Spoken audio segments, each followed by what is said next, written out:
I was just saying last week we talked about how to fight fair, Yeah. and was hoping that most of their conversations, Donna says, oh, hey, you're pretty very lady. sweet.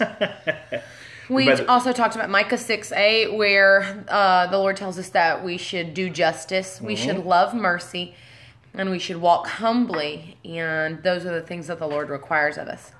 Also, we talked about how Romans 12 gives us really good conduct, just how to behave in relationship with one another. It's a really good template for any relationship. But last week as we read through it, I said put your spouse in these personal pronoun places.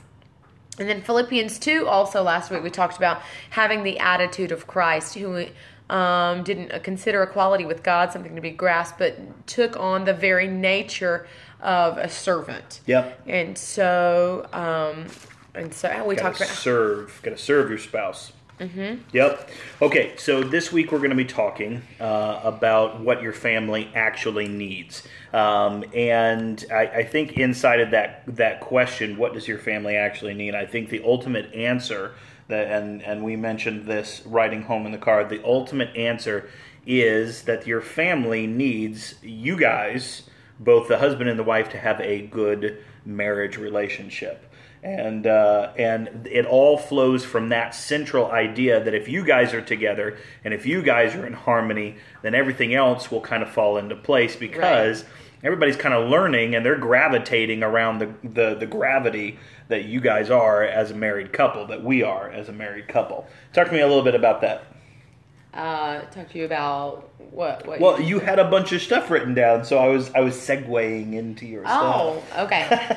Okay. That was the segue. Mm-hmm. Oh, okay. Well, I just did some research, and I made some notes on the research that I did, and I noticed that since 1965, there is some very interesting statistics I wanted to share with you guys. So, half of all parents now feel guilty for spending more time with their kids as opposed to spending more time on the marriage. So half of all parents feel guilty for spending more time with their kids. Also, married moms, get this, spend 21% more time caring for their kids than in 1965. Okay, so think back to June Cleaver on Leave It to Beaver. You remember how Wally and the Beav would go out the back door, and they would leave. They would leave, and they would Yep. be gone. And June Cleaver would take care of June's things, and whatever. and Ward's things. Yeah. Yeah, she would keep everything. Press his running. shirts, get his slippers ready. Gee, I think that we need to return back to the. No. And dads on average spend double the time with kids than they did in 1965. So we are seeing this amazing trend of parents throwing themselves into their children's lives. Being where we get the terminology helicopter parents or hover parents, hover mom. He did go there And was quickly shut down. I didn't shut you down. Well, there was the ice look. It froze me. I was yeah. No, I think there's a lot of things that contribute to that, don't you? I think there's definitely in the last 60s, so 70s, 80s, 90s, 2000s. So in the last 5 decades, there has definitely been a shift in gender roles. There's definitely been a definite shift in gender roles of the mom is the all the time is the homemaker, mom is the washer of the dishes, and the man goes out and does the job, and that was sort of the paradigm in 1965. That's not the paradigm anymore. Women hold just as many job positions as men do. Unfortunately, there is still a lot of bias in that, as we've seen with some things that have come out in Hollywood and so on and so forth, that, unfortunately men are being paid more than women. I don't believe in that, but we're not going to get into that politics right now. But the idea... I'm wondering how many of these cans of worms you're going to open tonight. I'm not trying to open cans of worms. I'm just trying to talk through the... But definitely gender roles have sort of neutralized so that women are in the workplace, men are in the workplace, and sometimes the things switch so that the men are the ones, like we met a couple this weekend where the man was actually the one who was the stay-at-home parent and worked with the kids. And so those things have kind of shifted, and men have taken more of an interest in their kids. Yes. I don't think that's the greatest shift, though. I think that is a part of it, but I think also, more dads are being Mr. Mom. Yeah. But I think more than that, there's also this.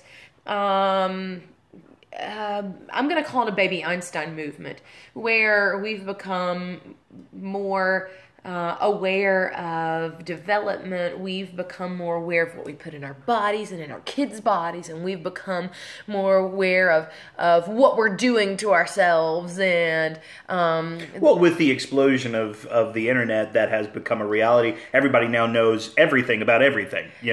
I now know what they put in my kids' vitamins, where 10 years ago I really didn't. We had no clue that there was tar in Flintstone Kids vitamins, but now we know that there's tar. So we're saying, we can't do that. We have to do the best. We have to have the best option for our kids. So this hyper awareness, this little Einstein movement, baby Einstein movement that we have is now. What are you doing? I'm sorry. I'm getting ready to. I'm posting the link on Facebook. Okay. Yeah.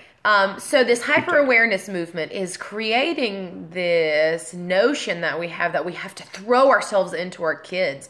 And let's be honest, let's talk about some things that happen when baby is born. So baby is born, parents go into survival mode, physically, emotionally, mentally. Okay, so you take yourself, rewind. If you've got a baby, then you don't have to rewind that far. But just to kind of also put this, I'm sorry, I didn't mean to interrupt you, but just kind of also put this in perspective. This can also be for, let's say, parents that come to live with a married family or something along those lines, as to where there is the things with the kids. There's also things with elderly parents that maybe their health is failing. And so the things we say for kids also go for both of those. It's equal strain on a relationship, honestly, maybe even more. I don't know. Yeah. Go ahead. And the principles we're talking about go for, like if there's something you're putting before your marriage besides the Lord, right, then, it goes for that too. If you've got a job that demands more of you than your spouse is getting, if you've got a hobby, if you're throwing, 1 Corinthians 13 says, when I was a kid, I did childish things, but when I became a man, I put those childish things aside. So if you've got hobbies or interests that are demanding more of you than your marriage is getting, or more of your mental time, more of your emotional energy, then, those things have the paradigm in your home turned upside down. And so what we're talking about tonight is kids, but the principles are transcendent. So if we're talking about priorities in a family, and marriage comes before kids, then marriage comes before hobbies. Marriage comes before job. Marriage also comes before adult parents. Marriage comes before all those things. And with all of these things, there are complexities about all of them that make it difficult to sort of change that paradigm and turn it right side up. But let's talk about some things to do. Okay. So we're back to baby. Baby is born. Wah, wah, wah. Little bundle of awesomeness. Parents get into this place where they emotionally disconnect and they say, okay, I can't do this anymore. I'm in survival mode. So distance happens and life happens and work happens and you've got baby and then sometimes hurt creeps in there because the distance is, the distance causes difficulties in your marriage. Let's be honest. You have less time to connect. You have less time to talk to one another, to communicate. You have less time with each other, and you have less time doing intimate stuff. So it all of those things. And so adult time is bumped down lower on the totem pole. Right. Adult time is not prioritized, and jobs, kid needs, and just existing. Yeah. Sometimes hobbies they weigh out in order of priorities. And so I did want to just mention this statistic that I found, and I forget where I found it, but it said that couples who are happiest have life priorities like this: God, marriage, kids, everything else. Yeah. And so let's first lay a biblical groundwork for why it is that marriage should come first. And I want to look at, that's all right. Blocked your stuff there. I want to look at, let's see if I can do it without, I can't do it. Here, I'll slide this over just a little bit. How about that? Does that work? Mm-hmm. Okay. I'm in Genesis 2, and then beginning in verse 18. The Lord God said, "It's not good for man to be alone. I will make a suitable helper for him." Now the Lord God had formed out of the ground all the wild animals and all the birds in the sky. He brought them to the man to see what he would name them. And whatever the man called each living creature, that was its name. So the man gave names to all the livestock, blah, blah, blah. So that happens. But for Adam, no suitable helper was found, or helpmeet. In other words, somebody who can look Adam eye to eye and be his peer, which is really interesting. Verse 22. So the Lord God caused man to fall into a deep sleep, and while he was sleeping, he took one of the man's ribs and closed up the place with flesh. Then the Lord God made woman from the rib, and he had taken out of the man, and he brought her to the man. The man said, "This is now bone of my bone and flesh of my flesh, and shall be called woman, for she was taken out of man." Verse 24, that is why man leaves his father and mother and is united with his wife, and they become one flesh. Adam and his wife were naked, and they felt no shame. Right. Okay, so there you go. In the first book of the Bible, in Genesis 2, we see a really great case for, I knew that was driving you nuts. I'm not giving you my pen. A really great case for the order of things. God, marriage, and then everything else.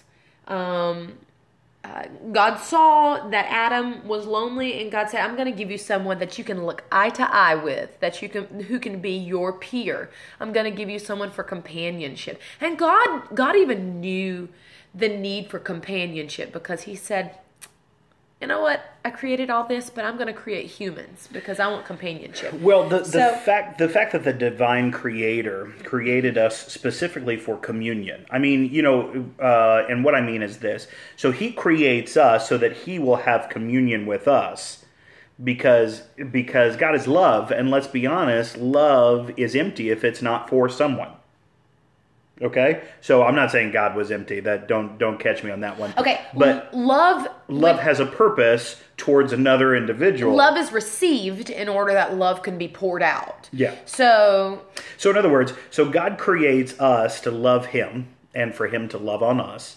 And then he notices that man is down here on earth, and there is the creator with the created, but the created looks lonely, and so God says, well, I will give him someone to love, because there needs to be that communion with another individual. So then he creates Eve. So there's this circle of communion that's going on. That is the divine order. That's supposed to be the divine order that we're supposed to be in. A circle of communion. Us with God, us with each other. And that's the way that God intended for it to be. And then really quickly, in Ephesians 5, beginning in verse 21 through 31, Paul outlines how we should form our Christian household. It talks about how our marriages are to exemplify Christ's love for his bride and the bride's devotion to Christ. And so, and then in Ephesians 6, the next chapter, right after Paul gets through explaining this is how Christian marriage should be, then he addresses children. He says, children, obey your parents. But first, Paul lays the bedrock of the Christian household, and he says marriages are founded in the image of Christ and his love for his bride. Okay. So, yeah, so marriages come first. There's your biblical basis for why you should occasionally give your kids the shove off for your spouse. And we're going to talk about how to do that in a minute. Okay, let me mention something that's so really cool in that verse, because I want to just bring a little gravity to the relationships that you guys have with one another and that we have with one another. Okay, so here we go. As if being married wasn't weighty enough. Yeah, I sorry. couldn't see who it was. Sorry, our thanks for joining us. screen is dim. But as if marriage is not weighty enough, let me add another layer to that. So what Paul is basically saying here is he's saying that we are supposed to be, through our marriage relationship, the symbol, the outworking, to show the world and our own families what the relationship between Christ and the church would be. So if your relationship, and you claim Christ as the head, if your relationship Thanks for joining. is on the rocks, and you guys can't seem to work it out, and there is a divorcing, what basically is happening Even here, an emotional divorce, like where you say, you go to your man cave and I'm going to go to my craft room, and we're not going to speak to one another. we have exited the kind of relationship that Jesus wanted to show us through the marriage relationship. Now, mind you, I understand there are divorced people that are watching this. I understand about I understand that there are cases in which divorce, like violence and things like that, infidelity, that those things have happened. I am not knocking divorced individuals whatsoever. And even no matter what, there's therefore now no condemnation for those who are in Christ Jesus. Right. And God's desire is to bring you into a relationship with an individual where you guys can be that kind of relationship that God desired. That Ephesians 5 relationship. That Ephesians 5 relationship. It's just like, as Christians, if we are if we're not operating like we know Christ would desire for us to operate in the world, then ultimately what we're doing is we're giving Christ a bad name. We're totally giving Christ saying, a bad name. Hey, it's Jesus who's motivating to me to be a nasty boo-hoo to my spouse. Right. And that's absolutely not the truth. That's incorrect. Jesus gives us every impetus to love unconditionally because he loves unconditionally. So he puts two people in this experience. He puts the bride. So men, we are supposed to be the symbol of the loving, caring, dying to oneself individual that Christ is.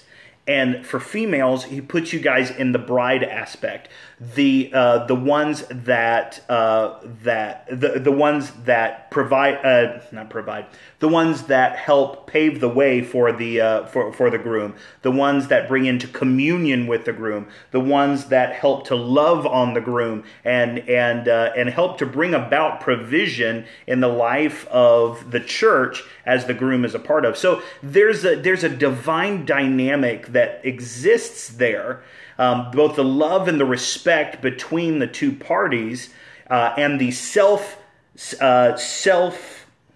selflessness, but it's a self-denial. There's a self-denial that exists in there that both the groom and the bride has in order to serve one another in this great symbiotic relationship. You know what I mean? You get what I'm saying? So the idea is that we are to be the paradigm of that. We are to be the example of that, not only to us. Uh-oh. Okay, all right, we froze for a second. Not only to us, but to our families and to the world. Okay, I think our internet's having some issues. Yeah. We should, in other words, we should be showing the world the love of Christ. Yep. And we should be showing our family the love of Christ. And if we can be great parents, but if we're lousy spouses, then we're not symbolizing the selfless serving love of Christ. Scripture says that Jesus came not to be served, but But to to serve serve. and to give his life a ransom for many. If we can't give our life a ransom for our spouse, then giving our life a ransom for our children is in vain, because one day those children are going to grow up and they're going to be adults who have spouses or who Yeah. may not choose to marry as a result of the difficulties that, hey, thanks for joining us. They may choose to not marry as a result of the difficulties that you and your spouse chose not to work out, chose not to, we just can't get through this conversation right, so we're just gonna yell it out and then go to our separate corners, Or just not talk at all. or And- not talk at all, Yeah. or live in whatever brand of dysfunctional relationship that we all tend to have, just because we're human and we're broken, apart from Jesus. Yeah, so a very wise man told me a story like this, and I'll relay it to you. This is a great story. So there are two donkeys, and they're tied at the neck by a rope. And one has a food bin over here, and the other one has a food bin over here. Well, they both start out in opposite directions trying to get to their food bin, and what winds up happening is they get in this tug of war against each other. They get in this tug of war against each other and wind up choking each other almost to death trying to get to their food bins. So, this donkey will pull this way for a little while, and this other donkey gets choked, and then this donkey will pull for a little bit, and this other donkey gets choked, and there's this fight, this tension that happens between them until they realize that they can work together, that sometimes one of the donkeys can get their food, and then that donkey goes over with this other donkey and gets his food, and then they realize that they can work in conjunction with one another and even start eating the same food. The idea and the concept is, if we're both fighting for us, then what we're doing is we are letting our flesh and our selfishness and our desires basically pull and strangle the other person out of that relationship. We have to learn to work together. That's that relationship that Paul's talking about, that we serve each other. It's a desire. The deal is, I don't have to be selfish if Kara will help serve, and Kara doesn't have to be selfish if I will serve her. If we outserve one another, then what we wind up doing is we wind up feeding the other person. Canceling it all out. Yeah, we cancel out the selfishness. So it's not a ruling over. There isn't this, well, I'm the man, and because I'm the man, you're going to do what I say kind of thing. That's not how it... That's not how it goes. Yeah, that's not how it goes. It's not how it goes here. And the same is not true on the other side. I know feminism has taken a real big turn here in the new millennium, but the reality is that we have to be on equal footing. Remember, Adam saw Eve eye to eye. Eve was created, get this, Eve was created to look Adam eye to eye, to be his peer, to be his helpmeet. Right, yeah. The curse in the marriage was... Okay, now get this. Hold on. This is a game changer. Go ahead. The curse in the sin that Adam and Eve perpetrated was that God said, Eve, because of the sin you have done, you will now be subservient to Adam. You will be lower than he is. And so get this. So God intended the sin nature is one that makes subservience. The sin nature is one that enslaves. Paul talks about being a slave to sin, being a slave. It's the nature of Christ, it's the salvific work of Christ that releases us from the curse of sin. Because remember, there is no man, woman, Jew, Gentile. All of those are the same within Christ. God originally intended husband and wife to be helpmeets, to be peers, to look one another in the eyes, and to serve one another, like David said, a kind of a serving exchange. You outserve me, and I'll outserve you. Yeah. When Adam and Eve, when Adam sinned, that got all messed up, and we brought onto ourselves the curse of sin. Yeah. However, if Jesus can remove the curse of sin and darkness and bondage from our life, he can remove the curse of slavery as well. Yeah, definitely. So anyway, those are just some concepts about that, the reason that relationship is important. Let's talk about some practice, Kara. You have some practice in this. Really quickly, all throughout Scripture, and Jesus tells a parable about the law of sowing and reaping. The law of sowing and reaping is all throughout the Bible. If you plant a seed, it's going to spring up, okay? So if you plant a seed in your marriage, now we're talking about sowing into the soil of your marriage.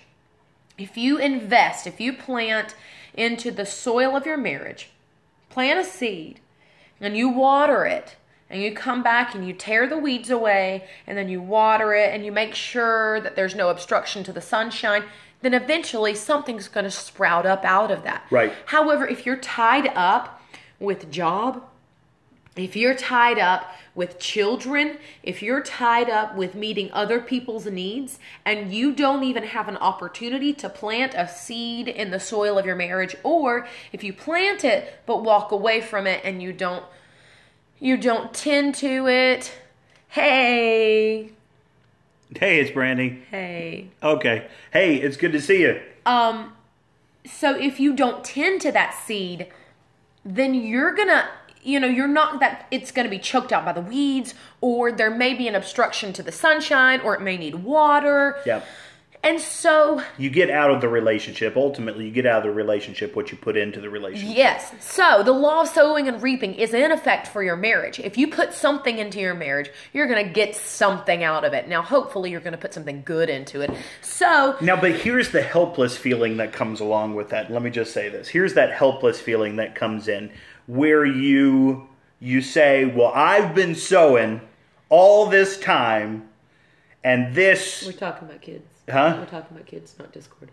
Oh, yeah, I know. I'm just saying, I've been sowing into my spouse all this time, and here it is, my spouse is not giving anything back. I'm just not getting what it is I've been putting into this thing. I put heart and...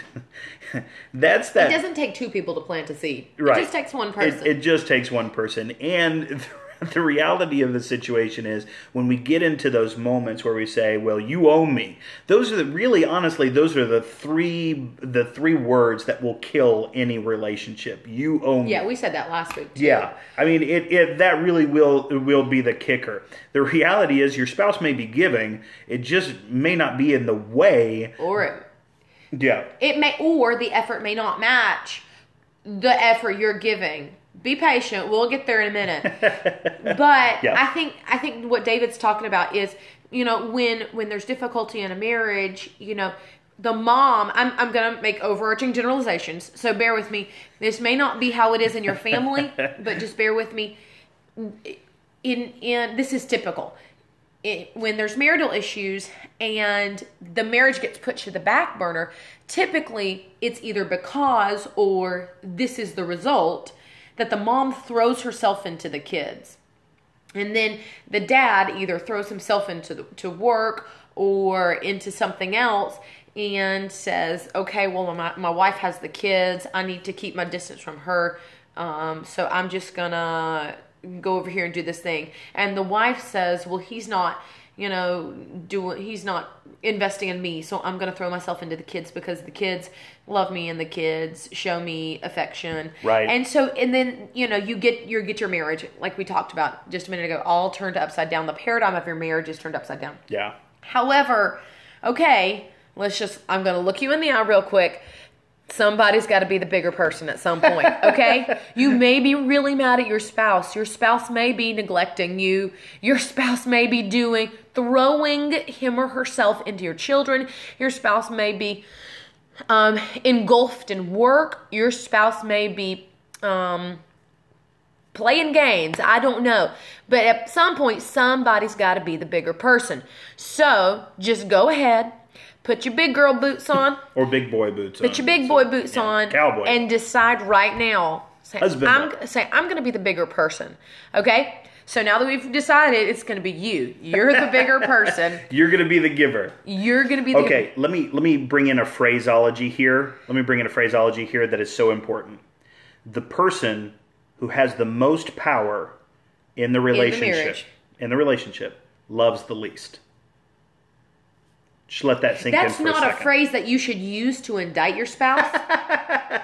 Okay, but realize that the person who has the most power in the relationship loves the least. Okay. Love is giving away power. Love is giving the other person the power. Okay. So let's just, I mean, you know. Can I make an addendum talk to amongst that? yourselves, yes. Okay, that is not a phrase you should use to indict your spouse. That's a phrase you should use in order to examine yourself. Right. Do I have That's a the mirror most, phrase. That's a mirror phrase. Stand in the mirror and say, do I have the most power in this marriage? If I do, then that may mean that I love the least, that I'm least willing to serve. The person with the most power loves the least. The one who holds the most power loves the least. In a relationship, yep. And so what, ideally we should both, husband and wife should be able to come to the marriage table and make some covenants with one another and say, okay, we've got to stop putting our kids first. We've got to stop putting our family first, and we've got to start putting our marriage first. And then we can balloon out to the rest of our family. Ideally, we should be able to come to the table and say that in a perfect world. However, I know sometimes that's not the case. And so that's why I said what I did a minute ago. Put your big boy boots on or your big girl boots on, and let's talk about things we need to do. At least one of you in the marriage has to make the decision to do this. And this is that law of sowing and reaping thing that we talked about. Think about a farmer. A farmer sows in the soil, and then there's this whole season where he keeps, he puts fertilizer on it. He keeps the weeds out. He watches the crops so that little scavengers, little raccoons don't come and eat the plants. He watches the plants so that he waters them. There's this whole season where after planting the seed, you wait and you have all this arduous, tedious activity. And then comes the harvest. Okay, some of us think that if I invest in my marriage, I'm going to put my kids aside. I'm going to get a babysitter and we're going to go on a date night. This is the only date night we've had in the last 6 months, but we're going to go on a date night tonight. Okay, this is my swan song. Okay, and I would suggest a date night, guys, at least once a month. Yeah, somewhere, sometime. Anyway, go ahead. But some of us say, okay, I'm going to go on a date night. We're going to put our kids aside. And then you don't go on another date night for another 6 months. And you say, why is my marriage not working? Well, your marriage isn't working because you're not planting and then attending to the seed you've planted, attending to the soil, watering it, fertilizing it, keeping the weeds away, making sure it gets enough sunlight. Then harvest time will come. Okay, can I mention something there? Yes. Okay, so they teach you in time management, they teach you that there are really two boxes that things go in. There's urgent and then there's important, okay? And those two don't always meet. So the urgent things usually pull for your attention. Okay, so it's like this, men. Getting gas when you have 0 miles left on your gas tank is urgent. An oil change is important. Okay, yes. Changing the bearings in your noisy tires in the back of your car, that's important. But it's not urgent. But most of the time, we displace the important for the urgent. Your kids are like little urgent machines. Constantly going off. Or whoever else is living in your house is a constant urgent machine. Hey, thanks for joining, Tabby. There's an urgency that's happening in your life even right now. And so, but oftentimes you have to push the urgent aside to focus time on the important, or the things that are important will slip away for the demand of the urgent. So what that looks like in our marriage sometimes is something comes up and we need to make a decision, a very important decision. But Judah has a crisis and has climbed on the dinner table while we were plating food and putting it on the table, and Judah has reached across the table for a napkin and knocked all the drinks off. Urgent. Okay, so now we're in crisis mode and we have to get the orange juice off the walls and the curtains over there and the table and the floor. And very important conversation has just been dropped. So we put a pin in that important conversation and handle the urgent. Parents of young children, I know you know what this is like, but parents with older kids, just take yourself back to what used to be urgent and think about, okay, what's urgent now? And answer for yourself this question: what's urgent in your life that pushes out the intimacy with your spouse?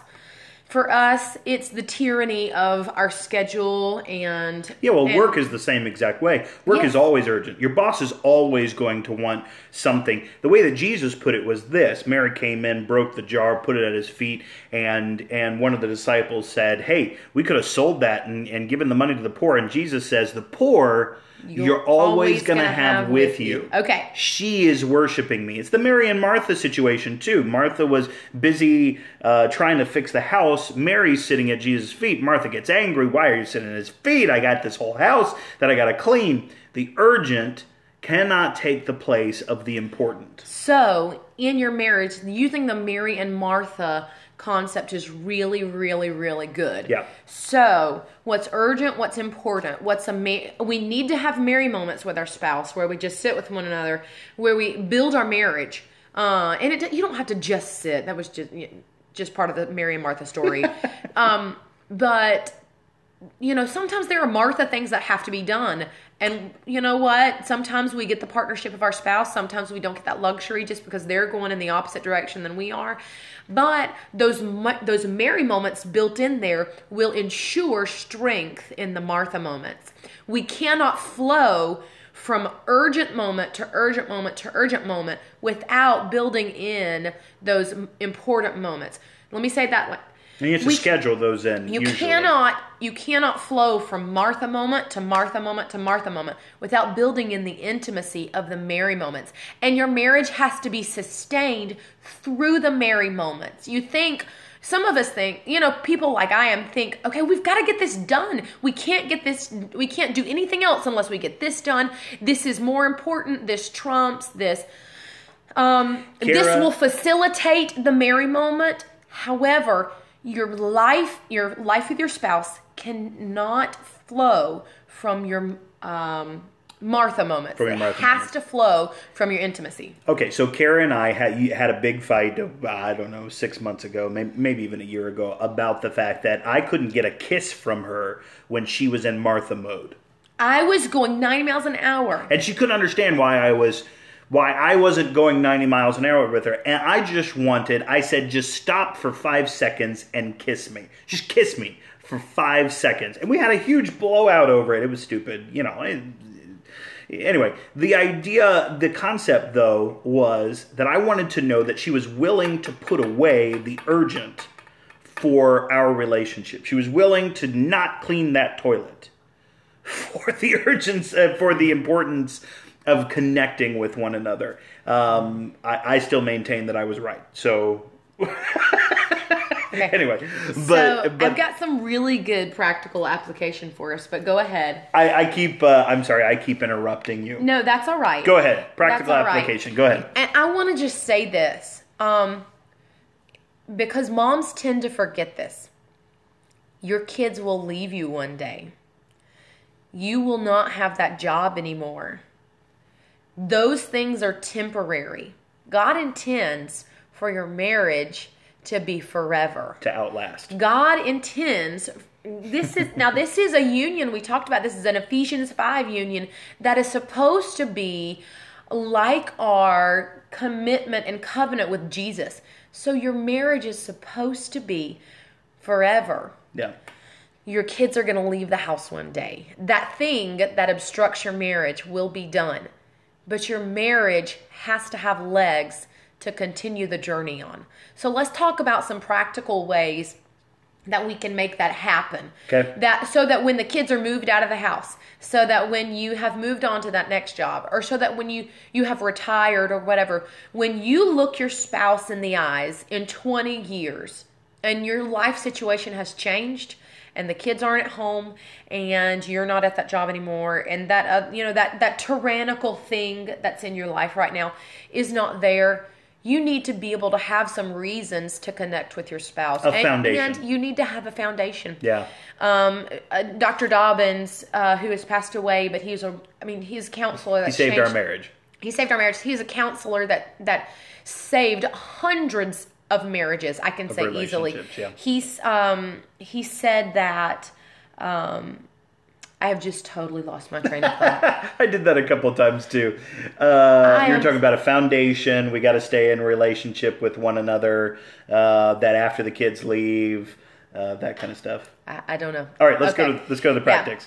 Yeah. Okay, I apologize. When you get to heaven, just ask him. Richard Dobbins. Yeah, right. Just say, what was she going to say? What was she going to say? Share with us your best wisdom. Okay. Number one, during the week. I know your days are busy. I know your days are harrowing sometimes. And at the end of the day, the last thing you want to do is recap all of it. And men particularly, I know you're like, I don't want to relive the details of my day. Yeah. Because men, we use our words up. About middle part of the day, we're done.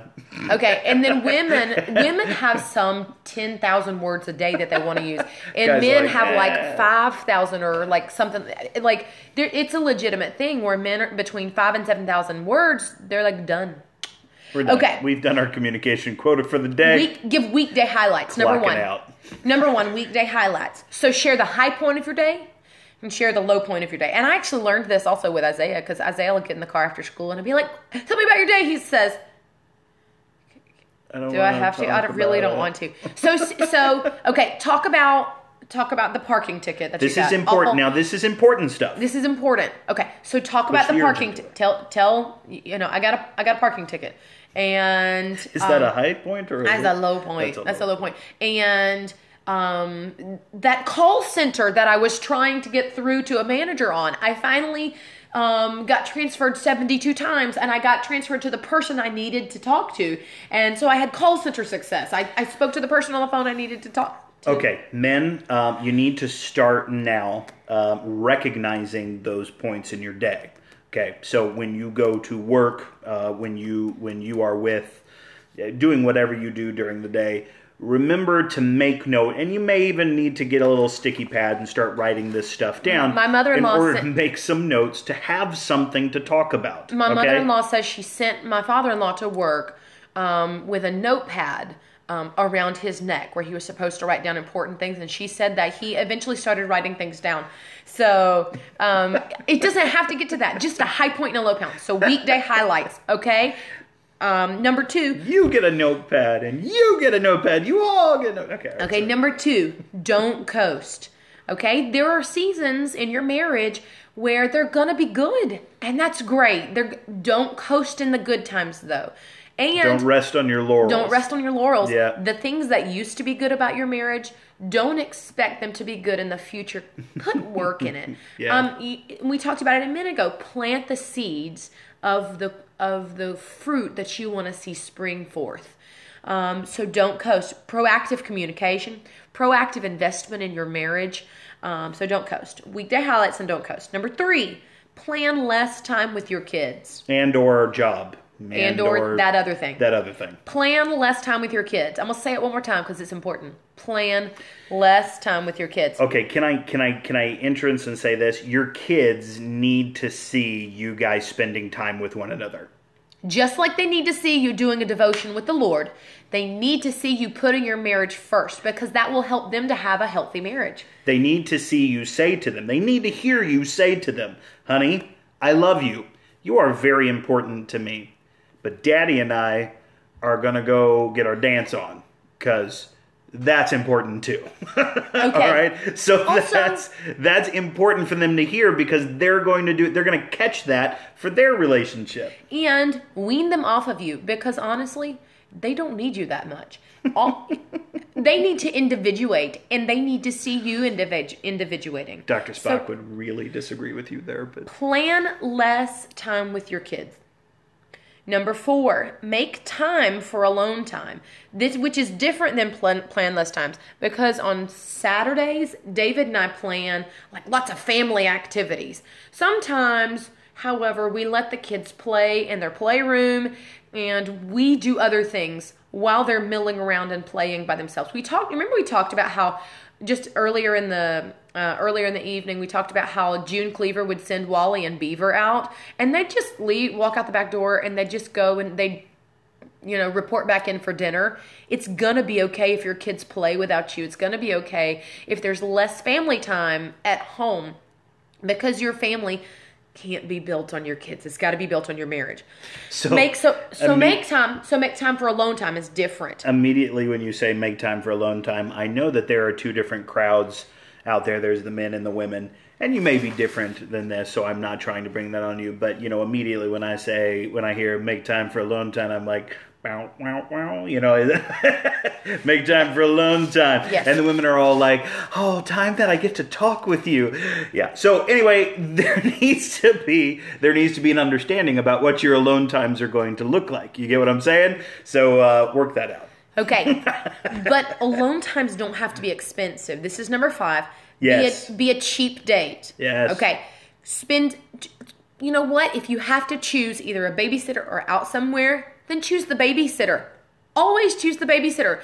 And then go sit on a park bench and talk. Or go sit in Waffle House. Go for a walk. And order water. Yeah. Okay, bad 70s music, David. Yeah. Yeah. Okay. All I got. But be a cheap date. If money is tight, then it's okay to not invest in the entertainment. You don't have to have a 5-course meal at, the best restaurant in town in order to be together. And if you do, then there's got to be a buffer between you anyway, and you probably need to go see a counselor. If you enjoy those things, that's great.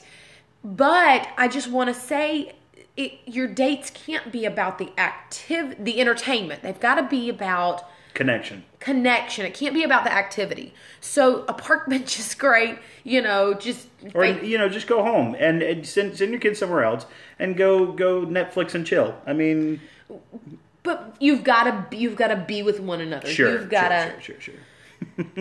There you go. And then number 6, I've got 3 A's for you: affection, appreciation, and admiration.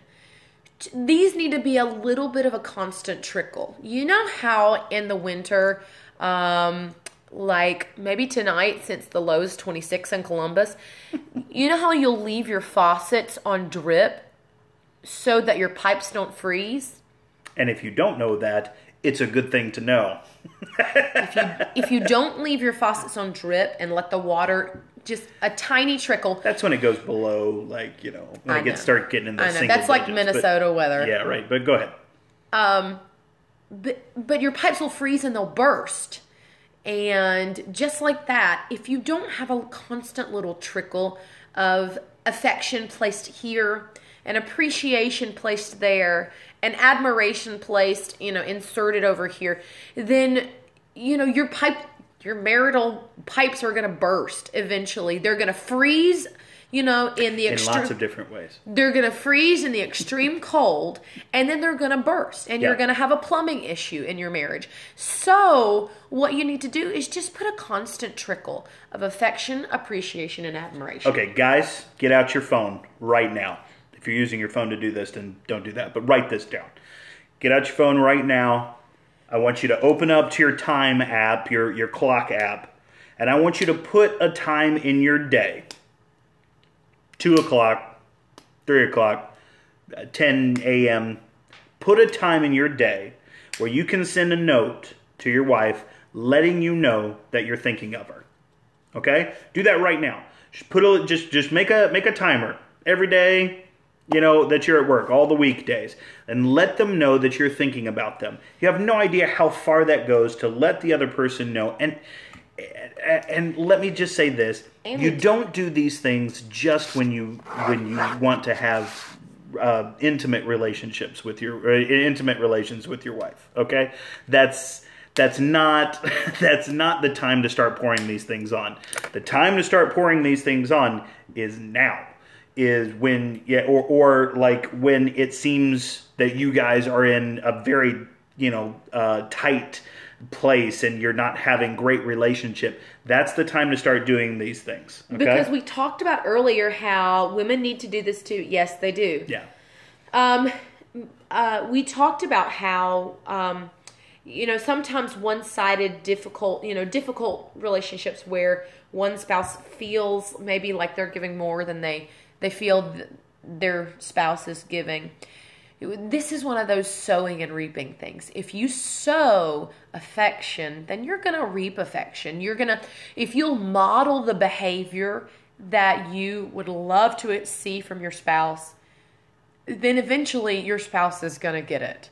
And it's going to, even if you think, oh no, there's too much crust between us, some people have a love tank, a physical touch that needs to be filled in order for them to feel loved.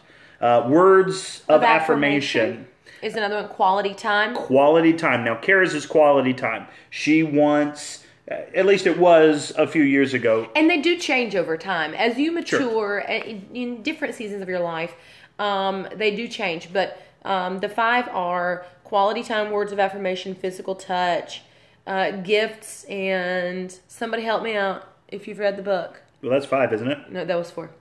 Okay. I don't remember. So it's words of affirmation, touch, quality time, gifts, and... Oh, shoot, I can't remember what number 5 is. Crickets. All right, anyway, cricket. Apparently it's not one of ours. The book is called... Apparently it's not one of ours. But the book is called The 5 Love Languages, and by Gary Chapman. You need to go out and get it today. It's going to help so much in that relationship. It'll help you to figure out, that law of sowing and reaping we talked about. It'll help you to figure out how to plant the optimal seed in the best soil of your marriage so that you can reap a fruit that you want to see. And I want to say this, think about this. Because this blew my mind. You don't plant what you want. You don't plant fruit in order to get fruit. You plant a seed and then expect the fruit to grow. So the return is going to take a long time. But you don't expect the seed to sprout up overnight. No, you don't. But as you work with it. Acts of service. Thank you. Acts of service. Thank you. Okay, that's it. Yeah, that was number 5. So, but anyway, so it takes time. It takes care. It takes nurturing. It may take a long time of those things in order to get there. But helping to understand the love language will also help you understand if that person is receiving and if they're giving back that same, a different kind of love. And you may need to tell your spouse, hey, here's my love language. Here's how I can receive love. I really love it when and don't use, again, we talked about it a few minutes ago. Don't use this as a fight point. It is not your love language is not an indictment against your spouse and how they're not loving you the best way that they should. Your love language, discovering your love language is an opportunity for you to help your spouse and encourage your spouse and set them up for the best possible success. Okay. So these things that we're learning, and I just want to say this, everything we're learning, everything we're talking about together for the past 2 sessions and tonight, none of this we should use as an indictment against our spouse. Nope. The last thing that we want to do is say, well, you shouldn't be doing this. None of that's beneficial. Right. Using these as cards is not a good deal. Yeah, playing them like a card in your hand is not a good idea. Okay, next week we are going to be talking about, I'm actually really excited about this because have I laid out, can I say next week's? I don't know. I have no clue what he's going to say. All right, so I don't know if I agree with it. So we'll see. Okay, next week we're going to be talking about this foundational truth, and I want you to meditate on this between this week and next week. The reality may be that God never created marriage to make you happy. He created marriage to make you better. God didn't create marriage to make you happy. Although marriage does bring a lot of happy moments. Let's just say that. And if we work hard enough at it, we can get some really happy moments out of it. But it may not be that God created marriage to make you happy. It may be that He created it to make you better. So think on that. We'll talk about that next week. Do you agree? I agree with the concept biblically, yes. Yeah, we can talk about that. We'll talk about that one. Anyway, we'll see you guys next week. Same bad channel, same bad time. And hey, have a great week. And remember to kiss your spouse every day this week.